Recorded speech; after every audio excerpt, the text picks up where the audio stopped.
बहुत समय पहले की बात है।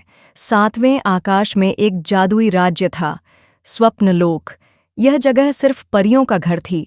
हर परी को एक खास काम सौंपा गया था। कोई बारिश की बूंदों को चमक देता, तो कोई इंद्रधनुष के रंग भरता, कोई बच्चों के सपनों में कहानियां सुनाता और कोई फूलों की खुशबू फैलाता। इसी स्वप्नलोक में एक अजीब सी परी रहती थी। उसका नाम था अलसी। सभी परियां उसे प्यार से अलसी परी कहतीं। वह न तो सुबह जल्दी उठती, न ही समय पर अपना काम करती। जब बाकी परियां आसमान रंग रही होतीं, तब अलसी परी अपने बादलों के गद्दे पर लंबी तान के सोती रहती। राजा स्वप्नेश को उसकी यह आदतें बिल्कुल पसंद नहीं थीं, लेकिन वे जानते थे कि हर परी में कोई खास बात जरूर होती है, बस उसे पहचानना होता है। एक दिन राजा स्वप्नेश ने सभी परियों को बुलाया और एक घोषणा की। स्वप्नलोक की ऊर्जा कम होती जा रही है। हमें नील तारे की रोशनी चाहिए, जो सिर्फ धरती पर ही दिखाई देता है। कोई एक परी इसे खोज कर लाएगी। सभी परियां उत्साहित हो उठीं। हर कोई यह काम करना चाहती थी, लेकिन राजा ने जिसे चुना वो और कोई नहीं, अलसी परी। पूरे महल में सन्नाटा छा गया। कुछ परियां हंसीं, कुछ हैरान हुईं। खुद अलसी परी को भी यकीन नहीं हुआ। मैं? उसने धीरे से कहा। राजा मुस्कुराए। हाँ, क्योंकि जिसे हम कमजोर समझते हैं, उसमें भी कुछ ऐसा होता है जो बाकी में नहीं होता।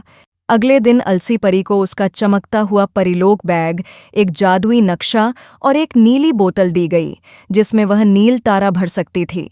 धरती पर कदम रखते ही उसे ठंडी हवा, शोर शराबा और बिखरे सपनों से भरा वातावरण मिला। यह स्वप्नलोक की तरह शांत और रंगीन नहीं था। शुरू में अलसी परी वहीं पुरानी थी। थोड़ी देर चली और फिर एक पार्क में बैठ गई। थोड़ी देर आराम कर लेती हूँ। लेकिन जैसे जैसे दिन गुजरे, उसने देखा कि धरती पर बच्चों के सपने टूट रहे हैं। उन्हें नींद नहीं आती और उनके चेहरे से मुस्कान गायब हो रही है। एक रात जब वह एक छोटे से अनाथ बच्चे आरव के पास बैठी थी, उसे आरव की आंखों में बहुत थकान और खालीपन दिखा। परी होती तो मुझे सुला देती, आरव ने बड़बड़ाया। अलसी परी की आंखें भर आईं। उसने पहली बार दिल से जादू किया। धीरे से अपना परी सितारा उसकी पलकों पर छिड़का और आरव गहरी नींद में चला गया। उस दिन के बाद अलसी परी में कुछ बदल गया। वह अब जल्दी उठने लगी, बच्चों के पास जाने लगी और उनके टूटे सपनों में उम्मीद भरने लगी। 1 महीने की यात्रा के बाद वह हिमालय के पास एक गुफा में पहुंची, जहां एक बूढ़ा साधु मिला। उसने कहा, नील तारा तुम्हारे भीतर है, बाहर नहीं। जब तुम किसी के लिए अपना आलस छोड़ देती हो, तो नील तारा खुद प्रकट होता है। अलसी परी हैरान रह गई। वह बोतल को अपने दिल के पास लाकर रखती है और तभी एक नीली चमकदार रोशनी उसमें भर जाती है। यही था नील तारा, उसके बदले हुए दिल की चमक।